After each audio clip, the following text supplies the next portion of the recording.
before we dive into our actual episode for today, we have two things that we forgot to tell you about that we are going to tell you about now.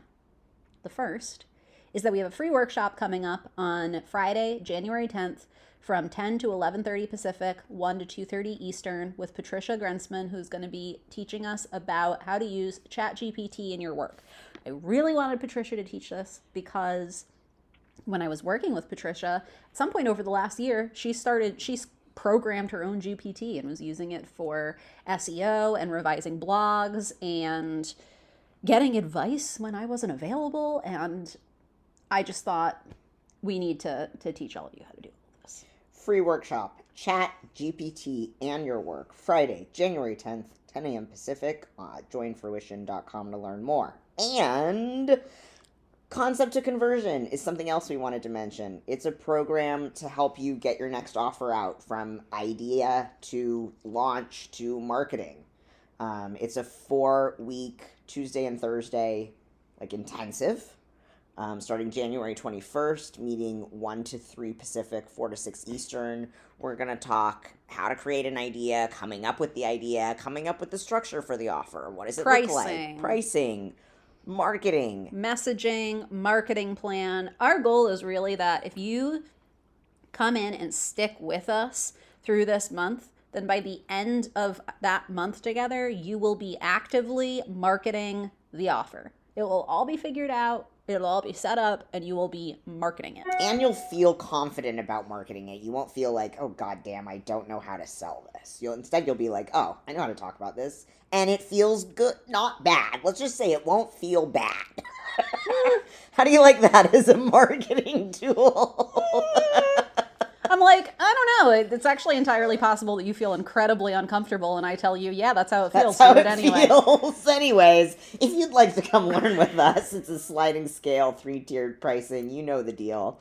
We'll include links and notes in the show notes. Yeah. Joinfruition.com. And now for the show. Bloop. It feels like we might a lot to catch up on. Want to locate ourselves in the current political moment. Oh, no. You want to watch this handshake? No. Wait, what is this? Oh, great. We're currently watching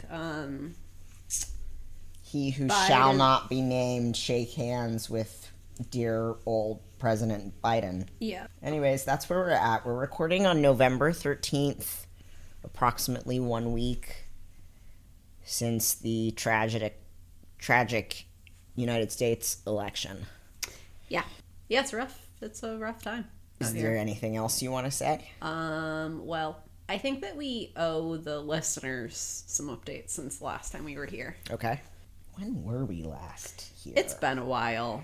August 31st was our last episode. Well, I live in Portland now. Okay, so it's been a few months. I've moved from Los Angeles to Portland. We have a new president. Soon. Coming. A new president-elect. Yes. We have watched Succession. Mm-hmm. We're watching Severance. The Deuce. Oh, yeah, we watched The Deuce. The Deuce is great. Yeah, there's been many TV shows. Many Channing Tatum movie. Well, I'm speaking for myself. Well, Tristan watched the movie Blink twice, approximately 17 times in a month. No. Okay, first of all, I watched the film Blink twice maybe 6 times in 4 weeks. Did you just hear your dog? I did. Yeah, she's like, yes. The dog is like, yes, we did watch it that many times. I have seen that movie that many times. What else you got? I don't know. It's rough out here. Yeah. Cue the music.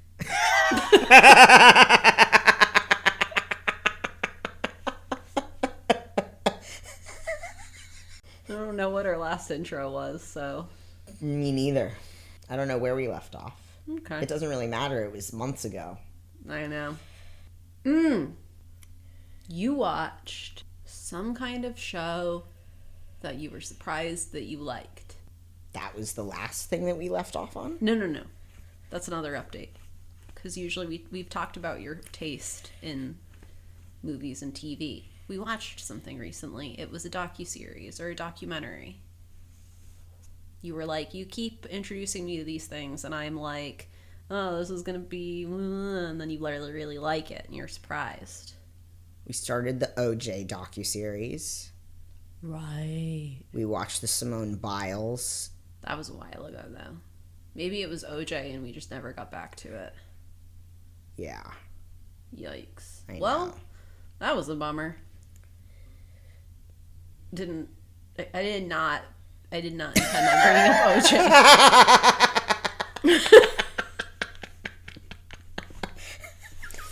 Anyway. Why are you hanging your head? I was trying to uplift. I know. With a little anecdote about television. You don't have to uplift. We can be where we are. Okay. Well, do we want to just dive into our topic for today then? Cue the music. Great. Yeah, you said that a couple of times.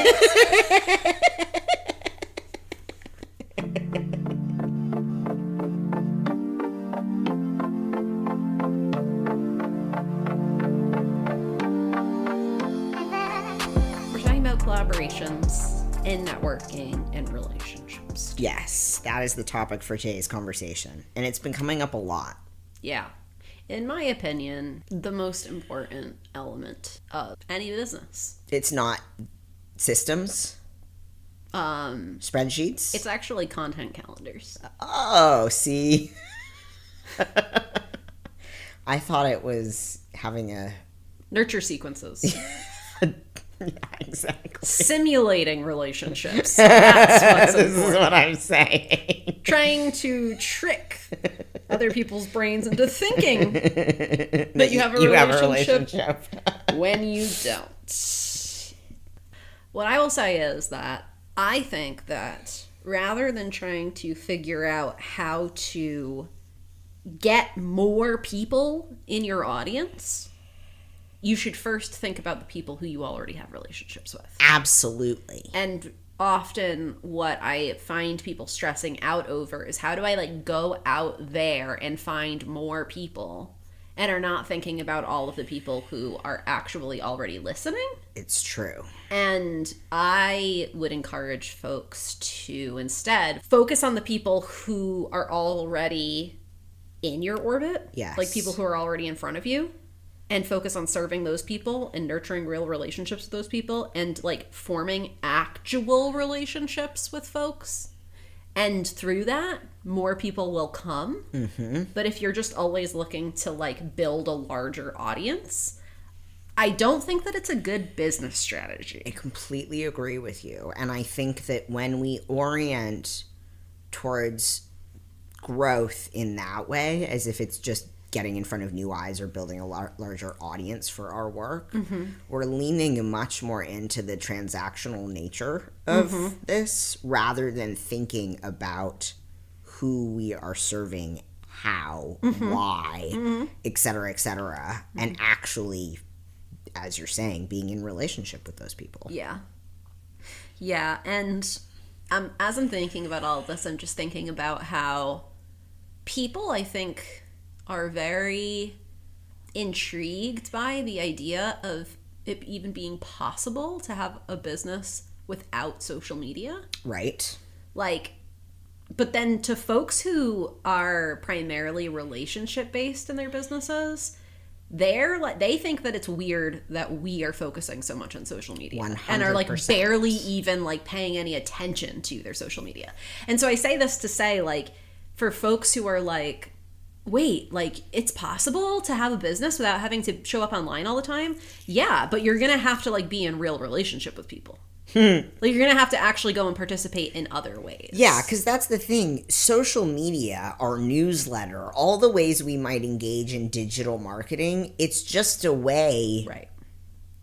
Yeah, to build points of contact with people, right?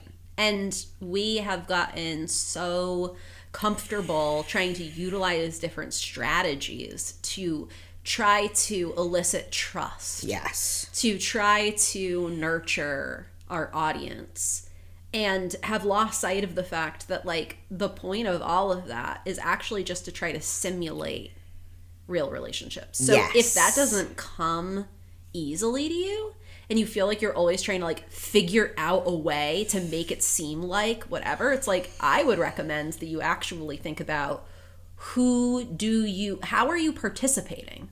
Are you actually a part of the community that you serve? Because I think that like when I look at the people who are doing well right now, or the people who seem to be doing well, like even everyone has ups and downs, right? But the people who it seems like have been able to really stick with it long term. Yes. What I see it coming down to is they are actually participating in their community in some real way that makes it so they have actual relationships with folks. And there's opportunities coming to them through these seemingly like backdoor kind of channels. And it seems that way because it's just like happening from person to person instead of happening out in public on the internet. Yes. This is also the answer to the question to me about, which I know we've kind of talked around a bit, but it's crystallizing in a different way maybe in this moment. The question of, well, Instagram isn't working like it used to. Should I just quit it? Or what are people doing now that Instagram isn't working like it used to? Guess what? I actually think the answer is not just stop showing up there. I think the answer is keep showing up there, understand that it's not what it used to be, orient to what it currently is, which is still a tool for reaching people. It is still a tool for nurturing. It is still a tool for establishing your expertise and having a voice in the work you do, positioning yourself, networking, forming relationships, getting in touch with people who do work that's similar to you, possibly meeting new clients. It's still doing all of that. It's just not doing it like it used to. That doesn't mean we stop showing up there. It does mean we show up there maybe differently, and we turn our focus away from like, oh, well, all I have to do is post on Instagram and things will just work out, to what relationships am I building that are beyond this one platform? Right.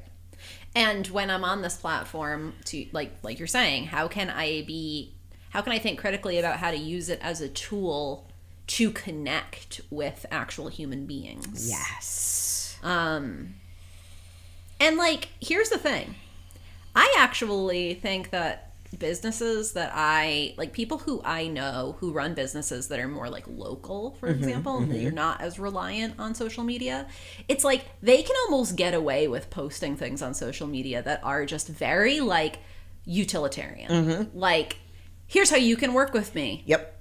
No like extensive thought about the strategy for how to like nurture people into whatever, no like opt-ins and like, you know, giving away free stuff. Like, it opens the door for you to be able to not be so focused on creating real connection online. But if that's all that you're using, this is where you end up in a position where it's like you can't neglect the piece where you're actually trying to connect with folks. Absolutely.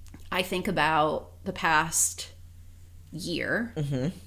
In my life, things kind of got turned upside down. Thank God I had the relationships that I did, because that was like literally the only reason that I was able to be like, hey everybody, like I'm gonna need to figure out some more stable, you know, whatever with my business. And like, it was because of the relationships that I had. I know that you also have had the experience of like having relationships with people who you never thought you would have relationships with, and all kinds of opportunities coming your way as a result of them. And like, I mean, I think that in both of our cases, it's not like it happened. It's not like we went to a networking event and met someone and then something paid off. Like, that's not it. No. It's long term. Yes. Really, like, actually being connected with other human beings on a like not weird level. Yes, and I know the internet can make that confusing, because the internet feels weird for many of us. For some of us, I should say. I don't know if it's many, but I know some folks who feel like building relationships on the internet is weird. And I know that the nature of all of it, and particularly the pedestalizing we can do when we don't know someone but we admire them from afar, I'm like, am I using we or I right now? Like, what's appropriate? But I'm thinking so much about the obstacle I set in front of myself when I think this person is so respected or regarded, I could never form a relationship with them, you know? Whereas I think I think I have to check myself on that and understand that sometimes the relationship with the people we admire is totally possible. It's just a matter of how we approach it. Yep.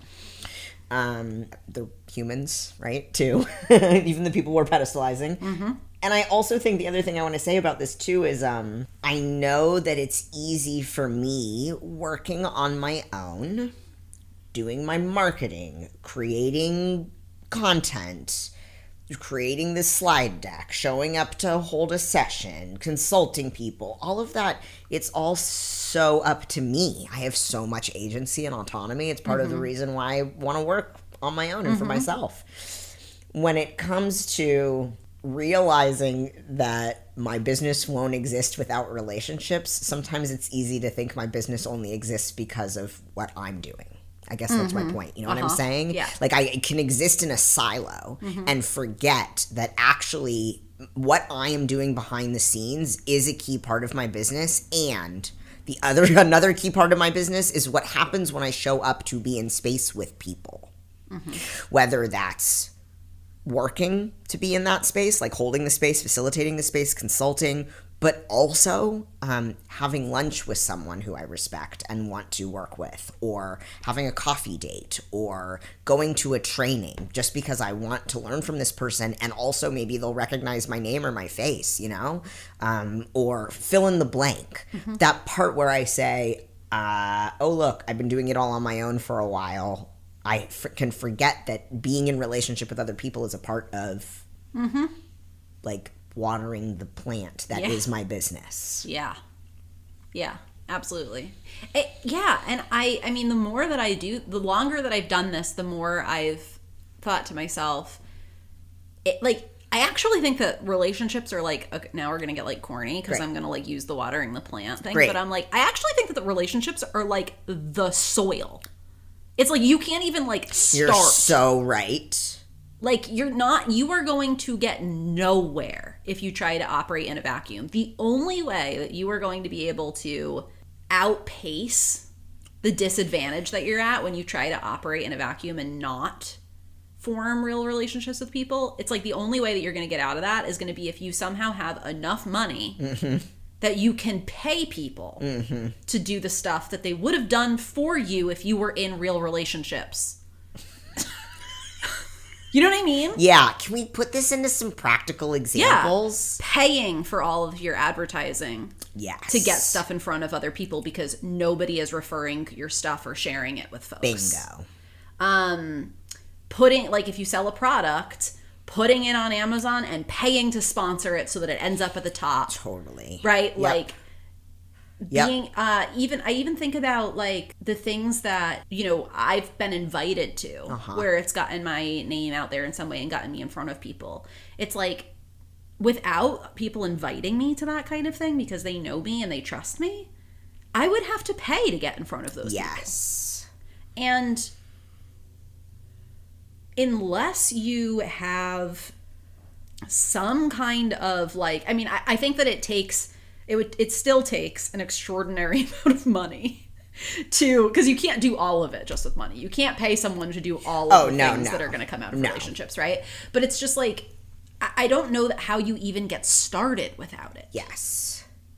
And I think that one of the things that I find very frustrating about some interactions that I've had with small business owners over the past 5 years or so is when it feels like folks are trying to do everything that they possibly can to not have just like direct interactions with people. Yes. Like, how can I plan the perfect content calendar for the next 6 months so that essentially I can isolate myself and go into my own little hole of creating content and put all of it out there and not have to deal with anybody, but still have people give me their money? Yes.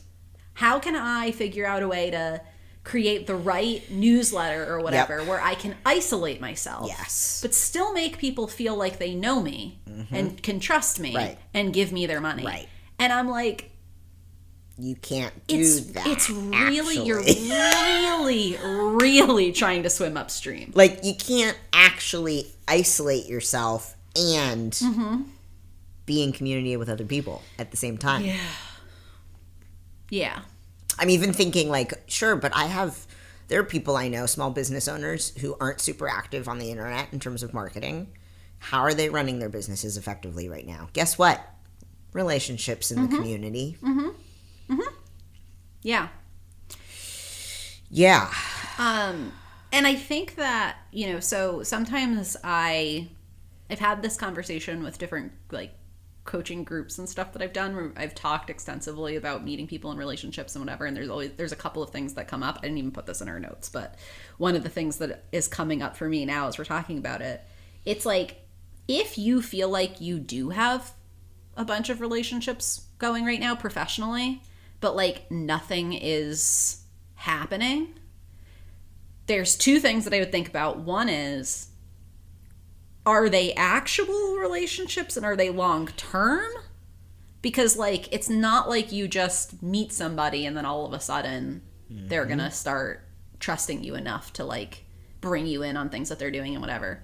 So that's the one thing. But the other thing is, you've got to be intentional about who you are actually choosing to be in relationship with. Yes. You need to, like, intentionally put yourself out there to form relationships with people who are going where you want to go, who have gone there. Like, people who you are going to feel like these are people who are quote unquote out of your league, because why would they, right? But, like, treat yourself like you are their peer if you're serious about being their peer. I've not met somebody who I've really, like, tried to strike up a relationship with who's been like, oh my gosh, who do you think that you are, thinking that you can, like, come and talk to me. I've never had that experience either. Good point. I also still to this day don't trust in my peerness with certain people who are, I guess, my peers professionally. Imposter stuff maybe, or maybe just like reverence and respect and regard for the fact that a lot of these people have been doing it longer than me.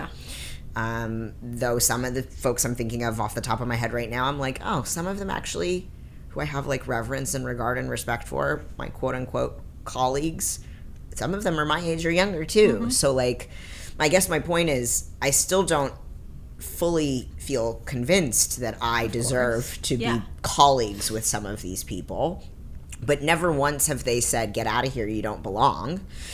And somehow I keep managing to form relationships with people who I really respect and admire. I know. And it's kind of like, I feel like it's become like a thing for me now where I'm like, I admire that person, I want to know them.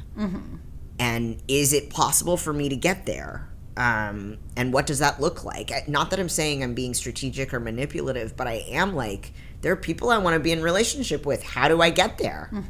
What does that look like? Does it mean, and I've been in a very fortunate position over my lifetime to have the financial resources and time resources to invest into trainings and education over and over and over and over again, and that has been a big way for me to know the people I want to know, the people I admire, is to show up in their work and pay them for their labor and develop a relationship with them. Yeah, I mean, I think about people who I'm in relationship with, like, especially the people who were like, yeah, come and work with us at our consulting firm, and gave me, like, so many opportunities. And are really, like, the reason why I feel stable right now, honestly. And I feel like when I look at them and what they've done and what they're doing, I'm like, the idea that we are working together as closely as we are is mind-blowing to me. The idea that you were like, yeah, there's two of us here, but, like, come on over. That's wild to me. That, like, blows my mind. I don't feel like I'm peers with them. I don't think that I act like I'm peers with them. But 4 years ago, you better believe that I was still offering them my help. You know what I mean? Like years ago, when they started their business and I had started mine a little bit before, I was reaching out all the time to be like, hey, if you ever want to connect about Yep. whatever, how's it going? Yep. Like, and even then I didn't feel like they were my peers, but I also felt like, you know what though? I care about these people. Yes. I want to be in relationship with them.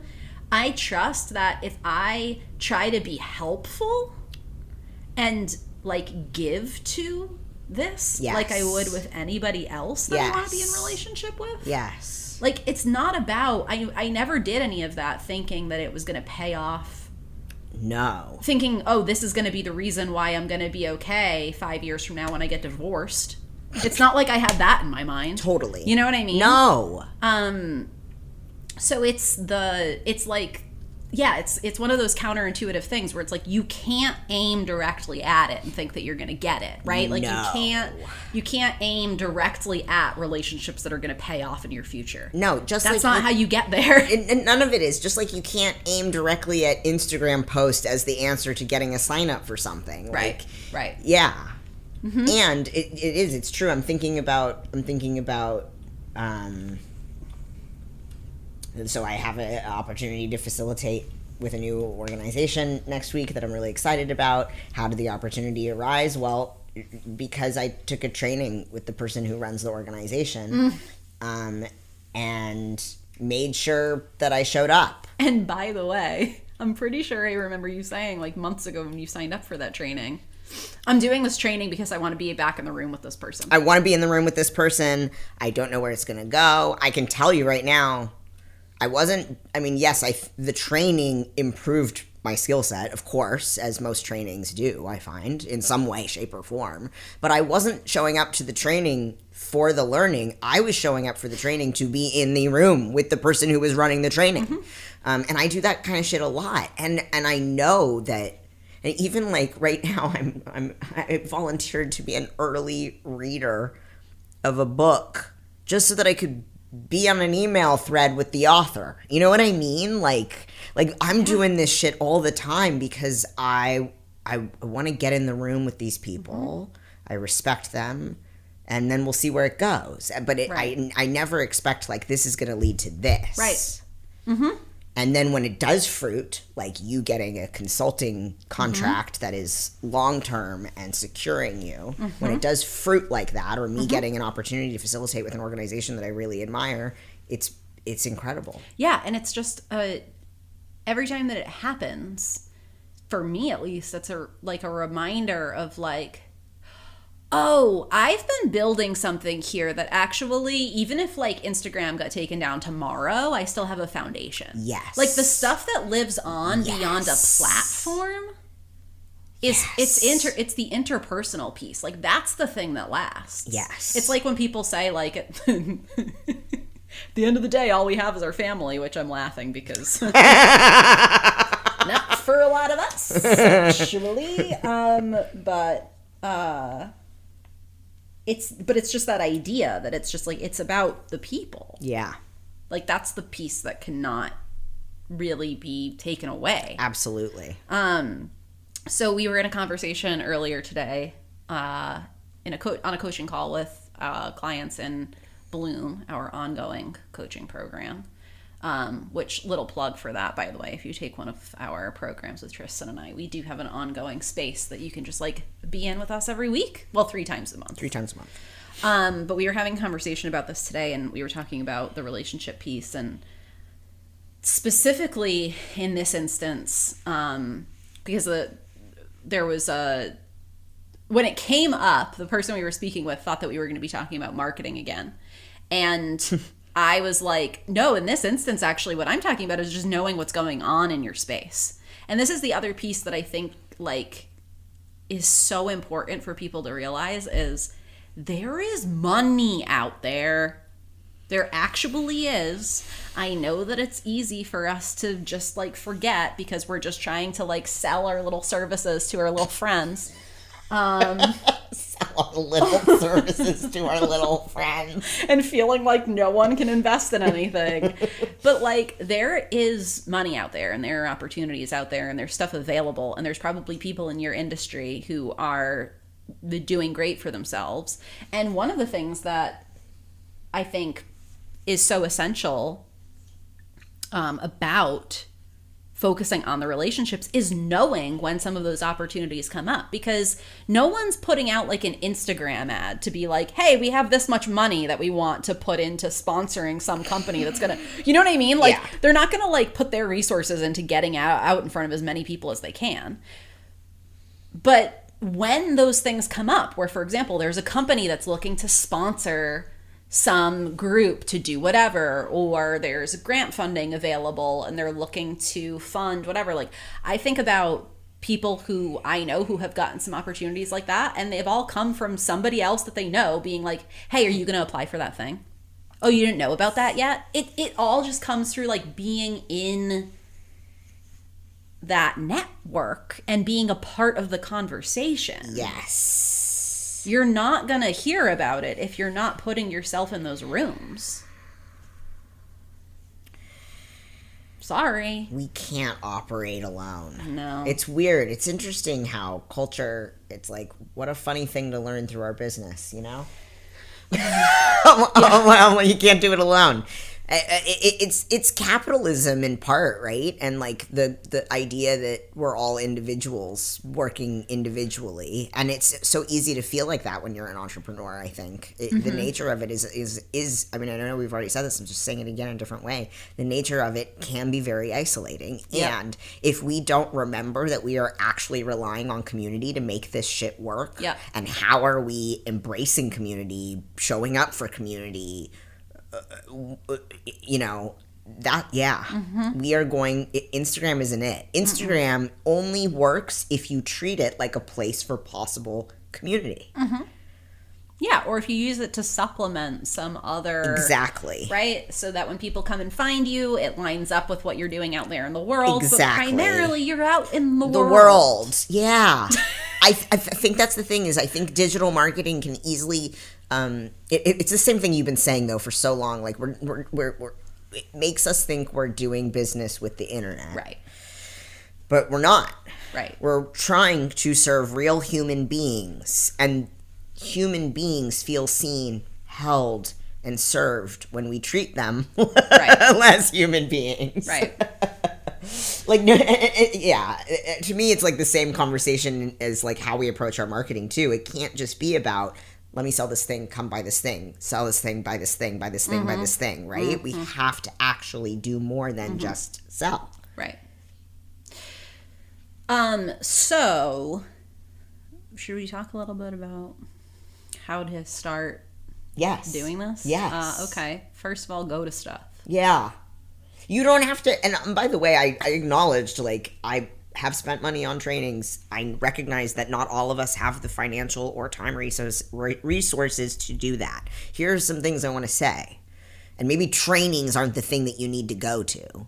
Like, maybe it's, I don't know, calling an organization that you have a relationship with, or a person in that organization, and taking them out for coffee or lunch and reconnecting, you know? Just like to have a freaking colleagueship or a friendship, like start there. Or maybe it is showing up at a training. Maybe you don't have the financial resources, and you can, contact the person directly and be like, I don't have the resources. It's really important to me. Here's what I can do. Can you accept this payment plan or this, scholarship rate or whatever. If you can't show up live, maybe, and this is also, I think, really key, enroll in the training anyways. Contact the person offering the training. I cannot tell you the relationships that I have formed as a result of people taking trainings with me, even though they never showed up live, because of the way they communicated with me as they went through the content. That started a relationship with some people, So my point is, show up for other people's work. Even if you don't think you specifically, quote unquote, need it. Like, am I showing up in all of Rauda's, when Rauda Ramen offers a workshop, I am usually there, not because I want to rebrand myself necessarily, but because I want to learn what Rauda's offering. I want to learn more about Rauda's work and perspective and the way that her brain works and what she's bringing in. And I want to support her. Right. To me, that's part of what it means to show up for each other, too, I also think about, this is something that depending on what you do, right? There's probably some kind of professional association that is associated with that. It might be a bullshit racket that you don't want to be a part of. It might be a bullshit racket that you decide to be a part of so that you can leverage it. You might decide that you don't want to be anywhere near it, whatever, but like try it. Like, where are people spending time? There's probably a local chapter. Yeah. I know. It's like, but there probably is. Like, yes. A lot of times there's local chapters where they do breakfasts once a month, or a dinner where someone comes in and does like a speaking thing or whatever specifically for this group. And all of that just is like ways to just like be a part of the conversation and have people know you. I also think about like people who you might have worked with in the past at your job. Like, yes. You know, I when I have clients who are wanting to work with organizations, I'm going to tell you something.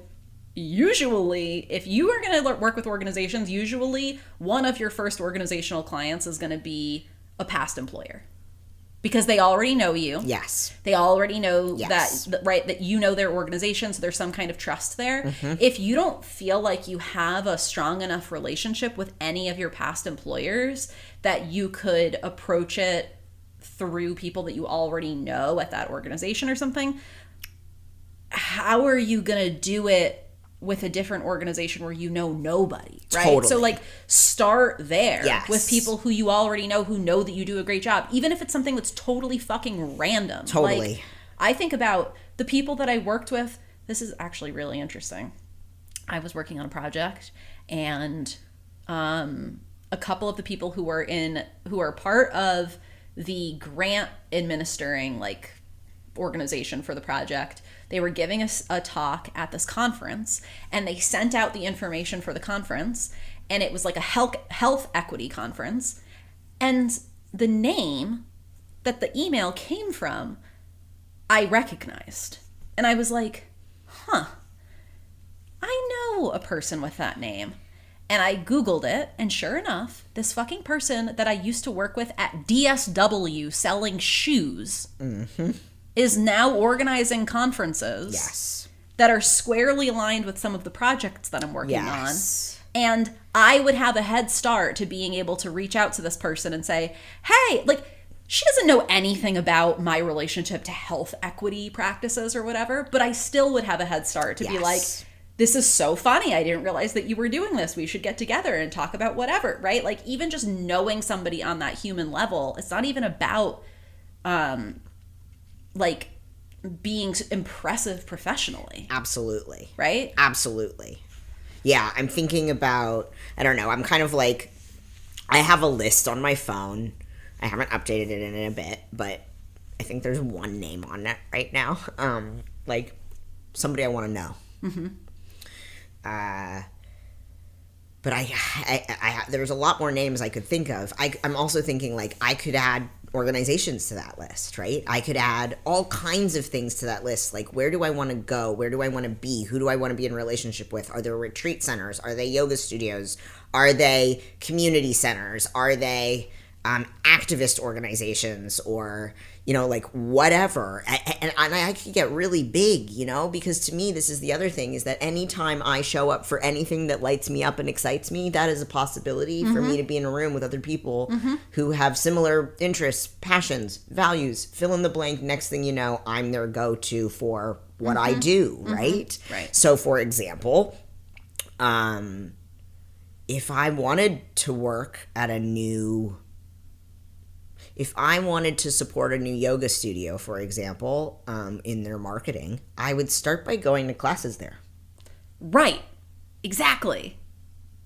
Yeah. Or if I wanted to get in the door with, I'm just thinking, I just signed up for an orientation for the Portland chapter of Jewish Voice for Peace. If I want to get in the door with something like that and contribute or be a part of it, the first thing to do is to show up at their next orientation and feel it out, and then to speak up, right? And that's the other thing. I think a lot of us are introverts, socially anxious, maybe neurodivergent, you know, the list goes on, and once we get in the room, it can be hard to then speak up. Or it can be hard to say, and this is what I do, right? And that's the other piece in all of this. Yeah. So I have thoughts on that. Tell me. I also have thoughts on what you were saying about, like, if I was wanting to support a new yoga studio, like, the first thing I would do is go to classes there. I'm thinking about, at one point, I was really trying to, y'all, I've gone through so many I've tried to go down so many different roads of forming relationships in different industries, thinking it was going to go somewhere. They don't all lead anywhere. No. And that's fine. True. But at one point, I was really trying to get more harm reduction based health clinic kind of clients. Because my first organizational client, previous employer, that's what it was. Yeah. And so I thought, okay, I have experience in this. I have people who can back me up. I know how this works. I know how their funding works, all of this. I'm totally down with their values. Like, I would love to do this. And so when I was living in Long Beach, this was at one point I was trying to kind of make inroads in that. And the first thing I did was look at all of their syringe exchange programs to see who had volunteer programs.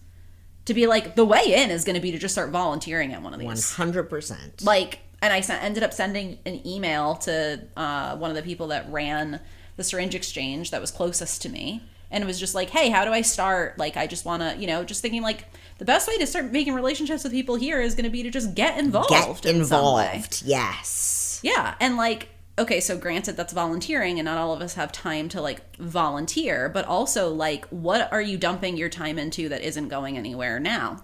Maybe do a little trade-off and see. Because if you keep trying the same shit that isn't working, it's not going to make a difference if you don't do it for a little while and you put that effort into a different thing. You make a good point. Okay, so once you're in the room with people, networking. Yes.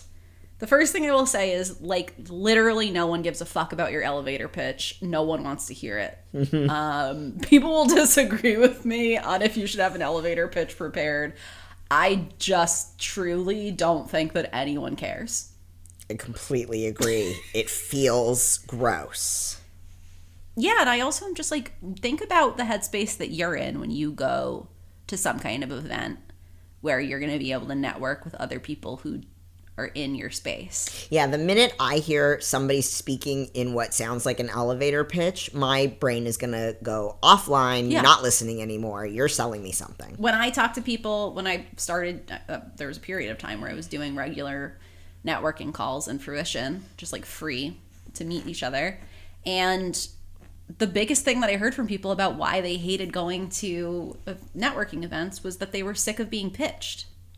So don't pressure yourself to have some kind of put together eloquent way of explaining what you do. No, in fact, I find that, especially given the work I do, because, let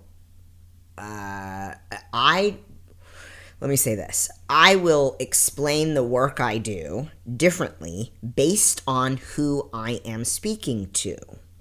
So, for example, somebody from my past. There have been times where I say I do social justice work. There are times where I say I do marketing work.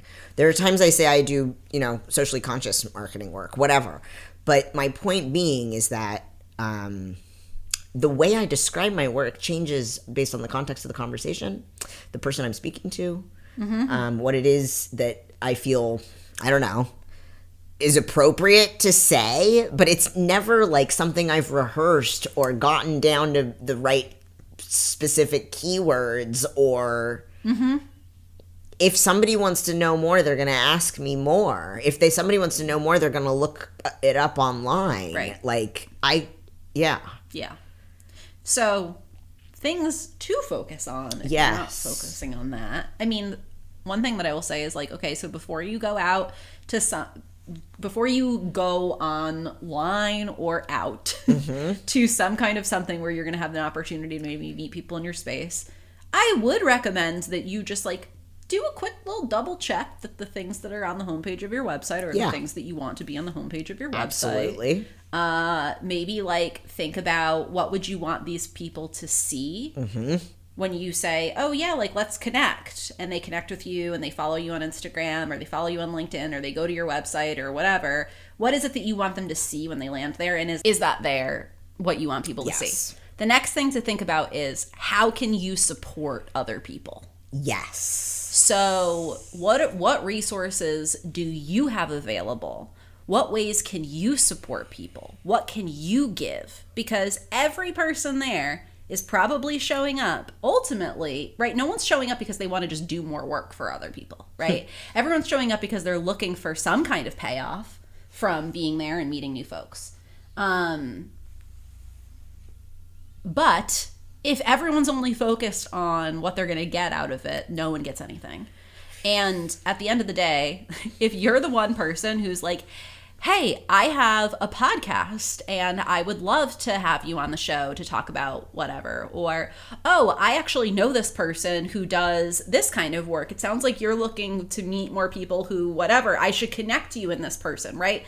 Going there and listening to what other people do, learning more about other people in the room, thinking about who in that space do you want to be in relationship with? Yes. And how can you invest in being in a relationship with them by being the person who starts the relationship by offering some kind of support? You will become the person who people actually want to talk to. Yes. Right? Where if you're only focused on your elevator pitch and like talking about what you do and then what your ask is, that's not an authentic relationship. It's not an authentic relationship, but it's also just like a fucking turnoff. Like, It's I just such a don't want to talk turnoff. to you. Absolutely. And I understand, and I don't mean to say this like, you know, I understand it's nerve-wracking, and I've been there too. But it's more so just to let you off the hook for feeling like you have to be figuring out a way to pitch your stuff, thinking that that's the way that it works, because it really doesn't. And I think the other thing I said that may have gotten lost because of the weird recording issue is the fact that how I describe my work changes based on who I'm talking to. Yes. So even if I had the perfect quote elevator pitch, I don't think I would say it the same way to every single person. Right. So I would much rather trust that I am grounded enough in my work to meet a person and share from that moment to moment interaction, right? Yeah. And something else that you had said was, well, you were like joking about like, oh, you're saying that we're not all competing over the same resources, like we can, you know, support each other. And that you've had people who have reached out to you who basically are your competitors, quote unquote, in one way or another, right? You're doing the same kind of work, looking for the same kind of clients who have basically just landed in your inbox and been like, I need help, send me referrals. And that a much better way to go about getting support is you need to be more creative than asking for clients. Yes. And the way that you get creative about how you ask for clients is by developing an actual strategy for how you are going to get clients. Yes. And then figuring out where other people fit into that strategy. And if it's going to be a real strategy, it's probably going to be mutually beneficial for both of you, right? So a much different way of going about asking for some kind of support, right? It's the difference between showing up and saying, hey, can you send me clients, versus saying, okay, how am I going to get in front of potential new clients? I'm going to guest teach in programs that are run by people who do work that is adjacent to my work. So it's related, but they don't do exactly what I do. So we're not in competition with each other. So I could add to their program. I could maybe offer to do it for free. The benefit to me is that I get in front of these new people. The benefit to them is that it makes their program more robust, right? Now you're able to go into these kinds of opportunities listening for who does work that is adjacent to your work? What kinds of things are they teaching? And then you can strike up a conversation about how your work, how you might have things that you could contribute to things that they're offering. Hey, maybe we could collaborate on how I could build out, you know, make this a bit more robust by teaching a guest module or whatever, right? It's a way different ask, and it's beneficial for both people. And to me, when I'm approached by someone who said, I did 90% of the legwork to figure this out, and I know how it would be beneficial for both of us, for you to participate in this, I am so happy to go out of my way to give that person like a little boost, do what I can to help, and also to be involved in something that could be beneficial for me as well. Versus when someone shows up and is like, can you do the work for me? And it's like, we are all so exhausted. Like, what would make you think that anyone is going to go out of their way to do the work for you? Yeah, I'm thinking too of the question that I feel like that has become really prevalent in the last few years. How can I support you? And I'm like, this is a beautiful question. I'm really glad I hear us asking this question when it is asked. And it's so hard to identify our needs as humans. I'm thinking about this like, what do you need when you're sad? I don't know. I need, it'd be helpful if you could tell me, like, would this feel good? You know what I mean? Like, how would this feel? How about we do this? Like, if somebody offers me some options, that sometimes helps me figure out more of what I need. And I kind of feel like when somebody just says, how can I support you? It's I feel now that the question has become an invitation to transact in some way. An invitation to say, I'll shout out your work if you'll shout out mine. You know what I mean? Or and I'm like, no. What if instead the collaborative possibility there is something else, like you're saying, like something that's actually relevant and fruitful to both people? Is it like, I have this resource I want to share with you. I think your audience would love it. Or I would love to work with you on something. Can we create something together? And being intentional about who we're collaborating with and all of that. And knowing that can be tricky, of course, but sometimes a collaborative relationship is the way to explore that. Right. Yeah. And I mean, also, like, on this point, I totally agree. And probably no one's gonna, like, make it any easier for us to identify what would be helpful for us. Yes. And true. Right? And so it just underlines the benefit of thinking proactively and critically about, what are you looking for right now? Like, what help do you need right now? If so, you know what I mean? Yep. And it's not, I'm going to repeat this again. It's not clients. No. I'm going to yell that it's not clients. Did you say it's not clients? It's not clients. But I think people need clients, Yeah, Brooke. I hear you. And your job as a business person is to have a goddamn plan and a strategy. And then the question becomes, how can people support you in executing the plan? Yes. I don't know if I told this story on this podcast or if it was somewhere else, but so there's this book. It's called Overcoming Under-Earning. Yes. It's written by Barbara Stanny, who I believe has a different last name now. Yeah, I'm like, did you tell this story on the podcast or was it in a group? I don't know. Keep going. I don't know. If I told this story on the podcast already, I'm probably not going to catch it. So it's going to be in here twice. Sorry, everybody, if you already heard it. But this book, it's called Overcoming Under-Earning. I found it really, really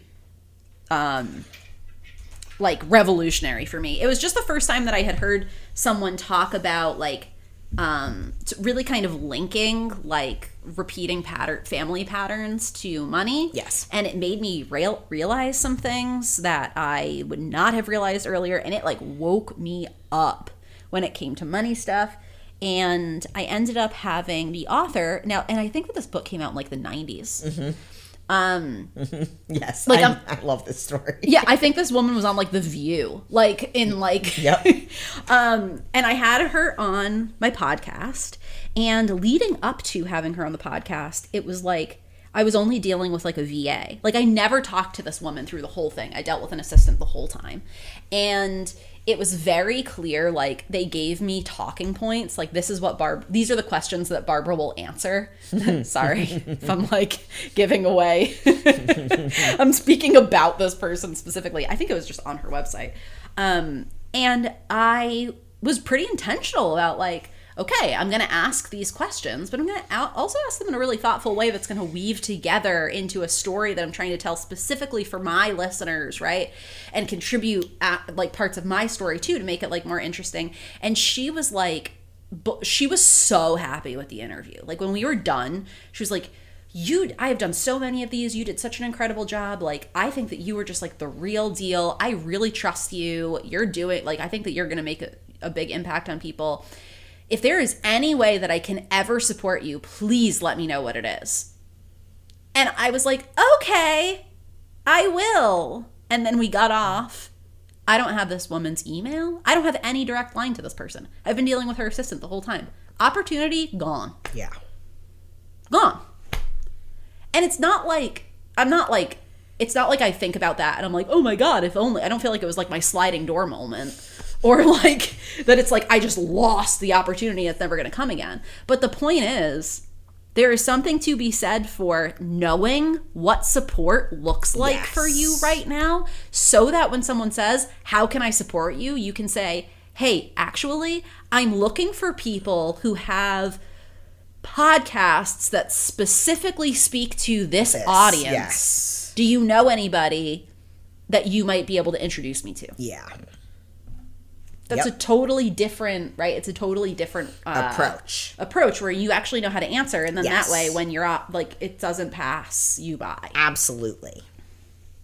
It was a long story. It's a good story. Yeah. It's a good story. Never talk to Barbara Stanny ever again, even though she said I was the real deal and she really wanted to support me. And the other thing about that is when somebody says that, actually take advantage of it. You know what I mean? Right. Like, it's really hard sometimes to trust that if somebody says to me, please let me know if I can ever uplift your work or whatever, that is actually them saying, email me next time you want me to share about your programming or whatever, and I will share it with my audience. And I will make notes. I'll say like, oh, so-and-so told me to do that. And then when I sit down to actually email them, I want to bury my face in a pillow. And it's so hard for me to say, hey, you told me to send you this thing, here it is, can you share it with your audience? But I have to get over myself and just reach out and say, hey, you told me to send you this thing, and so here it is, can you share it? Yeah. Because that way they'll reciprocate. Also, point of contact. I'm like, I want to reconnect if it's been a while. I want to be like, hi, we said we'd support each other. Hey, we said we're in a relationship. Let's connect. Right. How can we do that? Right. Yes. Yep. Yes. How do we nurture the relationships? Yeah. And it really is just like, there's no formula to. No. But this is, to me, it's like, there's so many answers to like, what's the one thing you need to make your business effective? It's like, there's so many things, but relationships. We've talked about it in almost every episode. Relationships. And I'm just at a point, truly, like, there was a time where the longer I have been doing what I do, the more and more and more I have become convinced of how important this is. Yes. And I'm sort of at a point right now, I'm not going to lie to you, where when I can sense that someone is not willing to bypass it. Trying to bypass it, not willing to insert themselves, put themselves in the room with the people, be amongst the people and actually participate. I sort of am like, I don't really know what I can do for you. Yeah. Like, I really don't. Because at the end of the day, we could go over and over and over all the strategies. But, like, that is all supplemental. Yes. To people knowing and trusting you. Yes. And it is a lot easier to get people to know and trust you by being in a relationship with them than it is to try to concoct some internet presence that lands like authenticity. Yes. And I think the last thing I want to say, and then I think I'm complete, really, though I know there might be a little bit more to wrap it up, because I feel like we've been talking for a long time now, but I don't really know. But the last thing I want to say is this. When I think about relationships and all of this, I'm also going to think about power, privilege, and positionality. And I'm bringing that up specifically right now because what it looks like to care for one another across lines of difference is something to be sensitive about. This is the piece. We started talking about collaborations before it stopped recording. Yeah, and I'm thinking about this in terms of collaborations. I'm also thinking about this in terms of,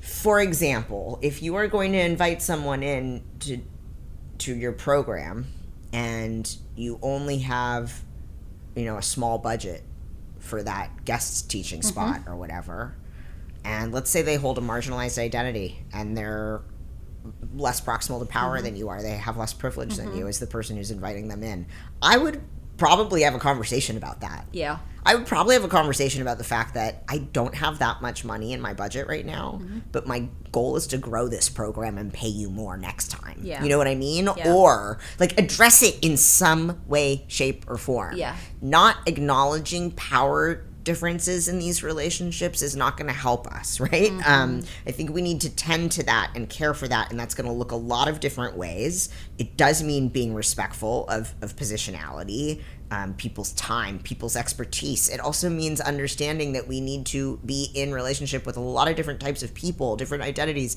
different lived experiences, and it can't be in a way that is tokenizing, right? It's not like, oh, I haven't collaborated with a person of color in a year, therefore I should go out and find a person of color to collaborate with. No. Right? Instead, I'm constantly trying to just be in relationship with people of identities that are different from mine so that I can... Yeah. So we can all grow together. Yeah. And support each other. Right. And yeah, again, that oh, I haven't collaborated with the person of color in a while, I should, whatever. That is you trying to concoct a facade. Correct. Put it however you want to put it, but that is what you're doing. Yes. You might be doing it because you just caught yourself and you said, hey, I have relationships with all kinds of people, and turns out I've only collaborated with white people for a year. Yeah, if you're a white person who's waking up to the reality that maybe all of your collaborators have also been white, that's something to look at, you know? And hopefully that means that you can then go to people who you already have relationships with and have them come in and collaborate with you. Great. But if it's either way, right? Whether it's because you don't have the relationships or whether it's because you do and you've just neglected them, let me fix that so that externally it looks good. It just isn't going to hold up. No, that's not what this is about. It's a lot of effort for something that isn't real. No. Yeah. And I think that, thinking about collaborations, the other piece about this, because I think that this came up when we were talking about going into things, listening for people who you might be able to collaborate with in some way, and offering an opportunity to maybe co-create something or to offer something to their audience or whatever that might be helpful, or ask for them to contribute. I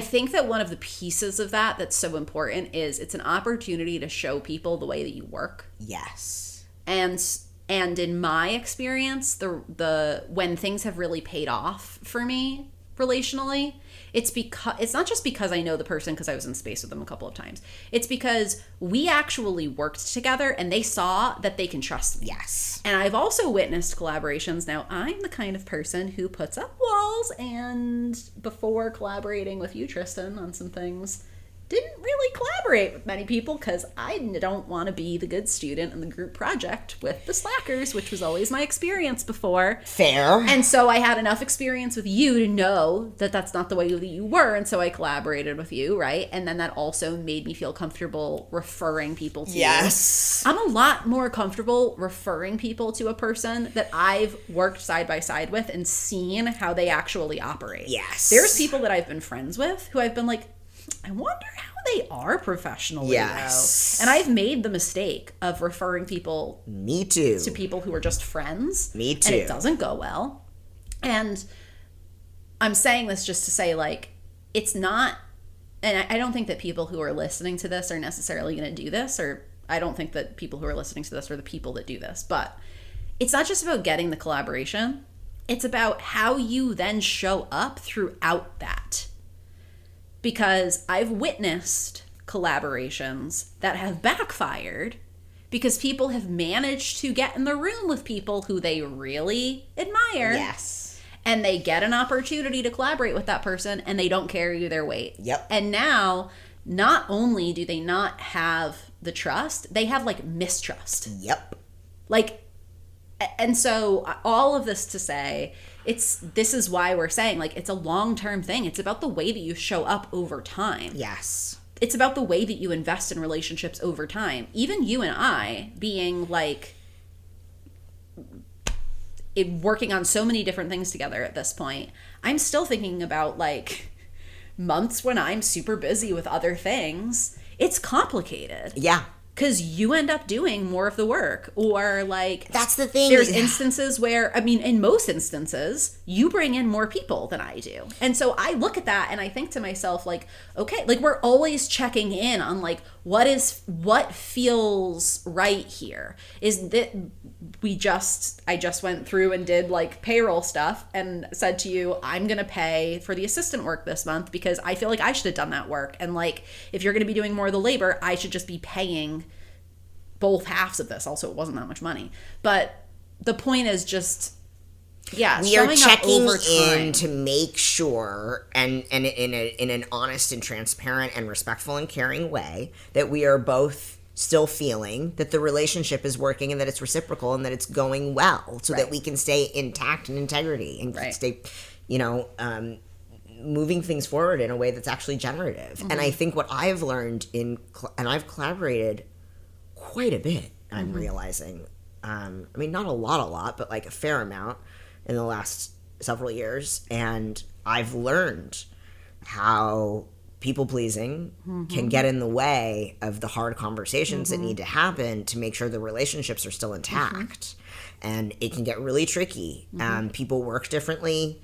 Some people have certain skills that other people don't, then on top of that, add in power dynamics and positionality and identity, and things can get really complicated. And I think it's really important that any relationship have space for check-ins to happen when two people are resourced, or when more than two people, depending on the relationship, are resourced. And I just feel like that's the thing that I have noticed is often missing from collaborative relationships is that check-in moment. Is that like, hey, how is this feeling to you? Because I'm noticing this, which means, by the way, that you have to be thoughtful about my experience. Right. So, hello, surprise, it turns out that collaborating with work stuff can't be about just orienting to the return on investment. Right. It has to be about actually caring for and supporting one another. You don't just get a collaborative opportunity and then do it and then like expect it to just, right? It's about the way that you show up throughout it. Exactly. Same thing with podcast interviews. Like, someone invites you onto their podcast, you can go on one time, you can record the interview, you can walk away, forget about it, whatever, right? You could also go onto their podcast, record it, ask about how you can support the show, share it with people, promote it again and again and again, talk about the show, like, right? And of course, sometimes it's just an issue of capacity, right? And it's not that you're not showing up for the relationship, but we've all been in situations where we've either done it ourselves or we have witnessed that someone is doing something because of what they're going to get out of it. Versus someone doing something because they want it to be mutually beneficial and they want to be in a relationship. Yeah, and in integrity. Right. Don't be dicks, everyone. Good conversation, Good way to really put a punchline in it. Yep.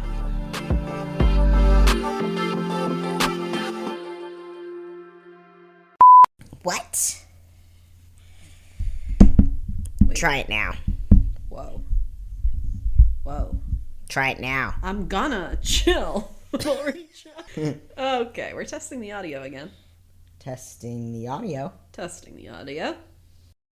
This was my 666th post on Instagram. The one you posted today. 666. The devil. The devil did just come out of me too when the sun came out.